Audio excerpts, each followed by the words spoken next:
Study IQ world में आपका स्वागत है। नमस्कार दोस्तों आपके अपने चैनल स्टडी आईक्यू वर्ल्ड में आप सभी का स्वागत है। जैसा कि आप लोगों ने कई खबरों में देखा होगा और न्यूज़ आर्टिकल में देखा होगा कि भारत और चीन ने लद्दाख में एलएसी पर सैनिकों को जल्द से जल्द हटने पर सहमति जताई है।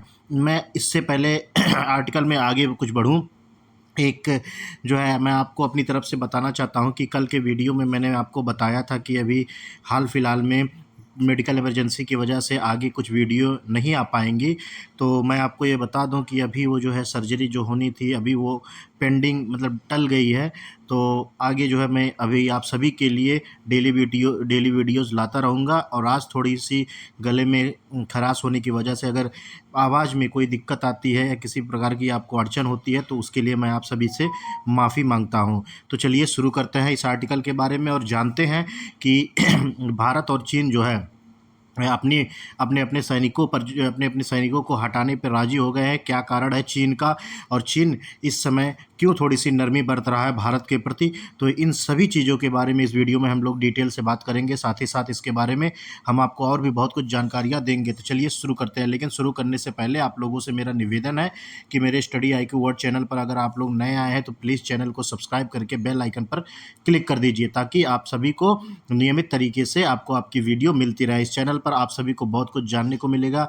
पर आगे बढ़ने से पहले आपसे पूछूंगा एक क्वेश्चन यहाँ पर यह है कि भारत और नेपाल के बीच हालिया सीमा विवाद किस क्षेत्र को लेकर है। आपके पास चार ऑप्शन है। पहला ऑप्शन है काला पानी, दूसरा ऑप्शन है चंपारण, तीसरा ऑप्शन है गोरखपुर, चौथा ऑप्शन है पिथौरागढ़। तो सही उत्तर जो है आप लोग कमेंट सेक्शन में कीजिए। सही उत्तर मैं बताऊंगा वीडियो के अंत में। जैसा कि आप लोग देख पा रहे होंगे ये आर्टिकल है फर्स्ट पोस्ट का और इसी आर्टिकल के बारे में हम लोग चर्चा करेंगे। जैसा कि मैं आपको बता दूं कि दोनों देशों ने पैंगोंग त्वेस के उत्तरी और दक्षिणी किनारों गोगरा और गलवान घाटी के कुछ क्षेत्रों से सैनिकों को वापस ले लिया है, लेकिन बहुस्तरीय तैनाती के तहत अतिरिक्त सैनिकों को बनाए रखा है। जुलाई 2020 से एक सैन्य झड़प में कम से कम 20 भारतीय सैनिकों और 4 चीनी सैनिकों के मारे जाने के बाद दोनों देशों के बीच संबंध खराब हो गए थे। यहाँ पर मैं आपको ये बता दूं कि कभी भी चाइना जो है ये अपनी जो इनके यहाँ पे जो भी मिलिट्री पर्सनल होते हैं या फिर इनकी जो आर्मी के बंदे होते हैं वो उनकी कैजुअल्टी कितनी होती है ये कभी जो है चाइना दिखाता नहीं है। कभी जो है वर्ल्ड मीडिया को ये नहीं बताता है कि हमारे कितने सैनिक जो है यहाँ पर मारे गए हैं। वहीं पर आपको मैं बता दूं कि भारत के उस 2020 की झड़प में जो है 20 सैनिक शहीद हुए थे और वहाँ पर ये कहा जाता है कि भारत ने मुंह तोड़ जवाब बहुत ही अच्छी तरीके से दिया था चाइना की आर्मी को और बहुत ही क्षति पहुंचाई थी चाइना की। वो हालांकि चाइना इसको एक्सेप्ट नहीं करता है। तो मैं आपको अभी की जो सिचुएशन है मैं आपको बता दूं, भारत और चीन ने लंबे समय से चल रहे गतिरोध में अपनी विवादित सीमा के साथ तैनात हजारों सैनिकों को हटाने के लिए जल्द से जल्द काम करने पर सहमति जताई है। भारत सरकार ने शुक्रवार को यह जानकारी दी। भारतीय विदेश मंत्री एस जयशंकर ने गुरुवार को लाओस में दक्षिण पूर्व एशियाई राष्ट्र संघ की बैठकों के दौरान अपने चीनी समकक्ष वांग यी से मुलाकात की, जहां उन्होंने विवादित वास्तविक नियंत्रण रेखा के साथ लंबित मुद्दों के शीघ्र समाधान की आवश्यकता पर बल दिया। यह रेखा लद्दाख में पश्चिम से लेकर भारत के पूर्वी राज्य अरुणाचल प्रदेश तक फैली है, जिसे चीन पूरी तरह से अपना दावा करता है। हालांकि चीन के दावे करने से कोई उसकी सीमा तो हो नहीं जाती है, लेकिन कहीं ना कहीं ये प्रोपोगेंडा हमेशा फैलाया जाता है, कभी तिब्बत को लेके, कभी अरुणाचल प्रदेश को लेके। तो ये चीन का जो है एक रूटीन बन गया है कि इस अपने नक्शे में दिखाना और उस नक्शे में जो जगह है उस नाम को चेंज कर देना। तो कहीं ना कहीं ये चीज़ें अगर मान लीजिए हम भारत भी अभी स्टार्ट कर रहा था, जैसे मैंने आपको पिछले वीडियो में बताया, पिछले वीडियो में नहीं, मैं कुछ समय पहले वीडियो बनाया था वहाँ पे बताया मैंने आपको कि चाइना के कुछ जगहों को जो है इंडिया अपने अनुसार चेंज करेगा। तो ये सब चीज़ें जो है एक कहीं ना कहीं रणनीतिक हिस्सेदारी, जब आप फ्रंट फुट पे लड़ाई नहीं करते हैं तो उसको लेके कहीं ना कहीं कुछ भी रणनीतिक अपनाने की जो है आपकी रणनीति होनी चाहिए, चाहे वो जिस तरह जो है चाइना एग्रेशन दिखाता है उसी के जवाब में देना चाहिए।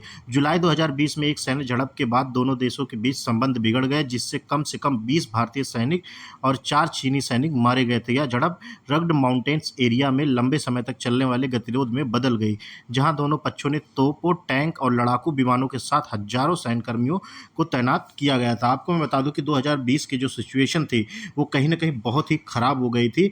उस समय की जो सिचुएशन थी वो बिल्कुल आमने-सामने की सिचुएशन थी और एकदम बिल्कुल दोनों तरफ से आर्मी तैनात थे। अगर एक भी गोली उस समय चली होती तो कहीं न कहीं हमको आज एक वॉर जो है देखना पड़ रहा होता इंडिया और चाइना के बीच में। जयशंकर ने अपनी प्रारंभिक टिप्पणी में कहा है कि सीमा मुद्दों के पिछले 4 वर्षों से भारत-चीन संबंधों पर छाया डाल रही है। बावजूद इसके दोनों पक्षों द्वारा उन्हें हल करने के लिए काफ़ी प्रयास किए गए हैं। सीमा की स्थिति हमारे संबंधों की स्थिति पर अनिवार्य रूप से परिलक्षित होगी। वांग ने जोर देकर कहा है कि चीन-भारत संबंधों में सुधार दोनों देशों के साथ अन्य देशों के लिए भी लाभकारी है। चीन की आधिकारिक समाचार एजेंसी सिन्हुआ ने बताया, दोनों पक्षों ने सीमा क्षेत्रों में शांति बनाए रखने और प्रगति के लिए एक साथ काम करने पर सहमति व्यक्त की है। भारत और चीन ने 1962 में अपनी सीमा को लेकर युद्ध लड़ा था। वास्तविक नियंत्रण रेखा क्षेत्रीय दावों के बजाय भौतिक नियंत्रण क्षेत्रों को विभाजित करती है। भारत के अनुसार वास्तविक सीमा 3,488 किलोमीटर जो 2,167 मील लंबी है, लेकिन चीन काफ़ी छोटा आंकड़ा दावा करता है और शीर्ष भारतीय और चीन सेना के कमांडरों ने तैनात वाले क्षेत्रों से सैनिकों का विघटन पर चर्चा करने के लिए कई दौर की वार्ता की है। तो अभी जो प्रेजेंट टाइम में जो सिचुएशन बताई जा रही है, कहीं ना कहीं आप देखने को आपको मिल रहा होगा कि चीन की इकोनॉमिक कंडीशन जो कि बहुत मतलब माना जाता है कि ये सेकंड जो इनकी इकोनॉमी है वो लार्जेस्ट सेकंड इकोनॉमी है, लेकिन इनके कई सेक्टर पर जो है बहुत बड़ा हानि हुआ है। इसकी वजह से इनके यहाँ बाहरी दबाव पड़ रहा है और कहीं ना कहीं ये इंडिया का जो मार्केट है उसका एक्सेस पाने के लिए ये व्याकुल है और इस तरह की जो हरकत है इन लोग की अभी जारी रहेगी और थोड़ा भारत के तरफ जो है ये लोग नरमी ज़रूर बरतने की कोशिश करेंगे। तो इसमें देखना होगा कि भारत की तरफ से इनके सेक्टर जो आपको पता होगा कि 2020 से जब ये झड़प हुई है तो कई जो चाइनीज़ कंपनियां थी उनको बैन कर दिया गया है और किसी भी ट्रेड को अनिश्चित काल तक जो है बैन किया गया है। तो ये देखना होगा भारत सरकार इस कदम को लेके क्या चीनी कंपनियों को जो है फिर से भारत की मार्केट को एक्सेस देती है कि नहीं देती है। आगे जो है इस खबर पर कोई और खबर आएगी तो मैं आप सभी के लिए एक अपडेटेड वीडियो बना दूंगा। अगर आपके मन में कोई भी सवाल या कोई भी सुझाव आता है तो आप इस जो है कमेंट सेक्शन में ज़रूर कमेंट कीजिए। तब तक के लिए चलते हैं हम लोग अपने क्वेश्चन की तरफ। क्वेश्चन हमारा यह है, भारत और नेपाल के बीच हालिया सीमा विवाद किस क्षेत्र को लेकर है?